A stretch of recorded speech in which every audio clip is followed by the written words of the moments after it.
The topic of this show is youth literacy, but I think it has moved from youth literacy really to my guest, Mr. Alana McLaughlin. And she has a lot of information in reference to literacy, but she also has been encouraging me to say and to have her to say something about the issue of young children and drugs, or young children and substance abuse, as she calls it. And so, Alana, let's have you to say something about how you feel that you might be qualified at the age of 8 to say something to young people your age or below about drugs and substance abuse. Sometimes when my parents drive me around a bad neighborhood, I experience kids smoking weed or tobacco, and it just breaks my heart to see that they do that, because how could they grow up doing that? It literally breaks my heart, because it just kills it to know that they're just giving up on themselves and turning to tobacco and weed and drugs and alcohol to solve their problems. Well, you know that's not going to solve their problems. It's going to make it worse. Okay. You need to stay away from tobacco, weed, alcohol. If somebody you know is doing it, if everybody calls you a freak or for not doing it, don't listen to them. You're the coolest one for not doing it. You're gonna be cool for not smoking tobacco. If somebody tells you to drink this and it'll make you cool and popular and pretty, don't. You're the coolest person if you don't. I will assure you that nobody won't pick on you or anything, but you'll be my friend if you do not smoke tobacco or weed, or don't smoke. Stay away from anybody who smokes tobacco. If your parents or anybody, if you know if they smoke tobacco, you can help raise awareness to keep them away from tobacco. No. I encourage you to raise awareness like me to stay away from smoking, drinking, and all those because a cigarette has all those acids and fumes that when you smoke it, you're not only breathing in smoke, you're breathing in all those deadly fumes. You could die because one man, he was 12, he started smoking and he had mouth cancer. Bumps started raising on his mouth. I bet nobody wanted to kiss him. So if you drink or smoke and think you'll get a day for prom, you ought to be wrong. Lana, well, look, and when you look at this whole issue of young people and substance abuse, what are some of the effects of all of this substance abuse that you're talking about on the body? I think you've indicated that cancer is one of the impacts, but what are some of the other things that your research tells you about the harm of tobacco and alcohol, and et cetera? Are there any health conditions that are associated with that? Talk about something that you might know in reference to that. The normal human lungs are perfectly fine, you know, blood strong through them. You're fine. If you smoke, your lungs begin to not work properly, and soon your lungs will not function right, and soon the air, they make little clots, and it'll clog your bloodstream, and blood won't go through your heart, and eventually your heart will stop pumping, and eventually you will die from that. You think that, in other words, I think they call it cardiovascular, some of the cardiovascular disease, heart attacks, heart strokes. attacks, cancer, mouth cancer, leg cancer. I assure you, you won't be happy until you kill yourself if you are smoking. And so so you would be specific in terms of talking to young people your age. Do you find among the young people your age that they're involved in some of the things that you're talking about here?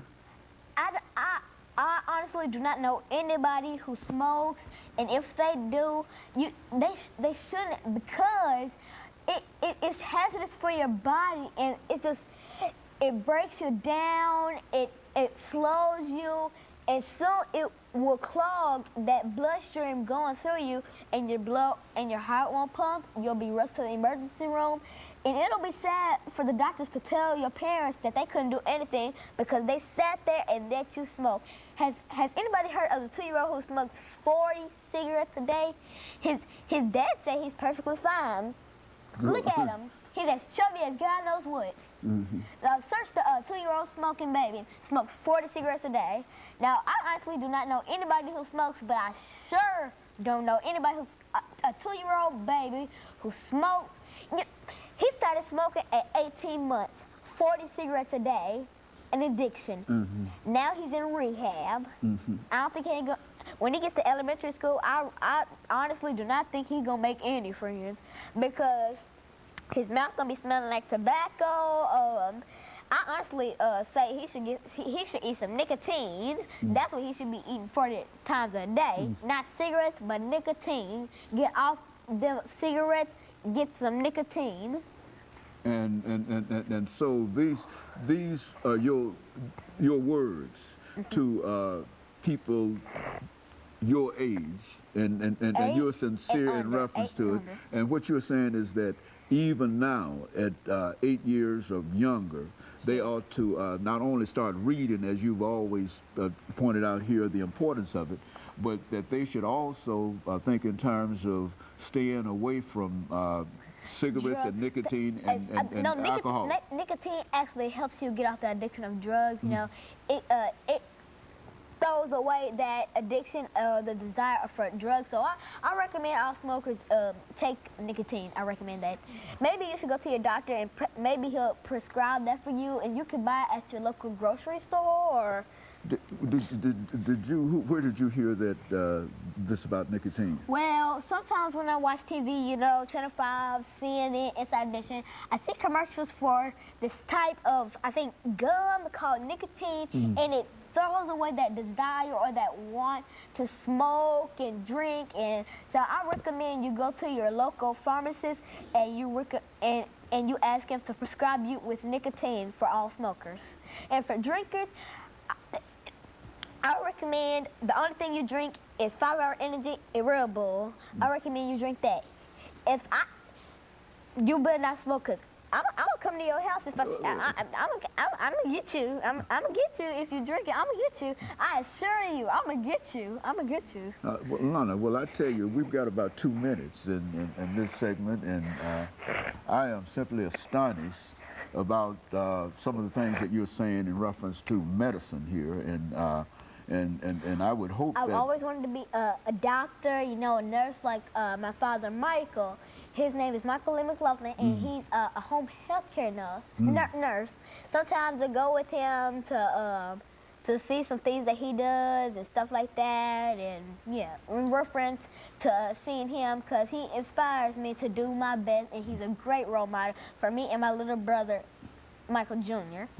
And so you're even thinking in terms of perhaps pursuing some kind of medical degree and some kind of thing that would help other folks. Is that what you're saying? Yes, because when I grew up, I really want to help do one thing. I really want to help make a cure for cancer, because it literally breaks my heart to see somebody who has cancer, because there are a lot of kids every day or every hour, every 24 hours to 48, they die from cancer every day.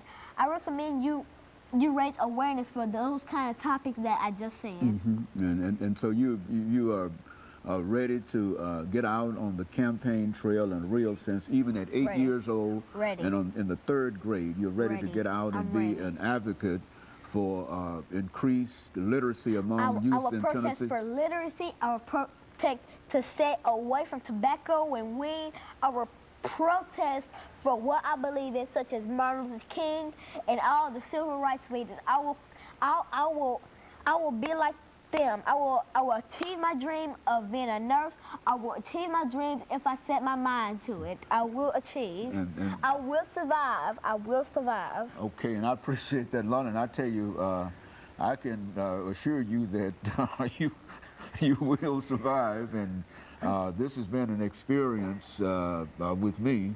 I've never, out of the last 25 or 30 years I've been involved in this activity, I've never had an opportunity to interview a young person And certainly I've never had an opportunity to interview a person whose information and whose knowledge is so extensive at the age of 8 years of age. I was born on August the 27th, 5 o'clock p.m., 2002. And of course, let me encourage our audience to tune in again next week for another informative edition of Comments.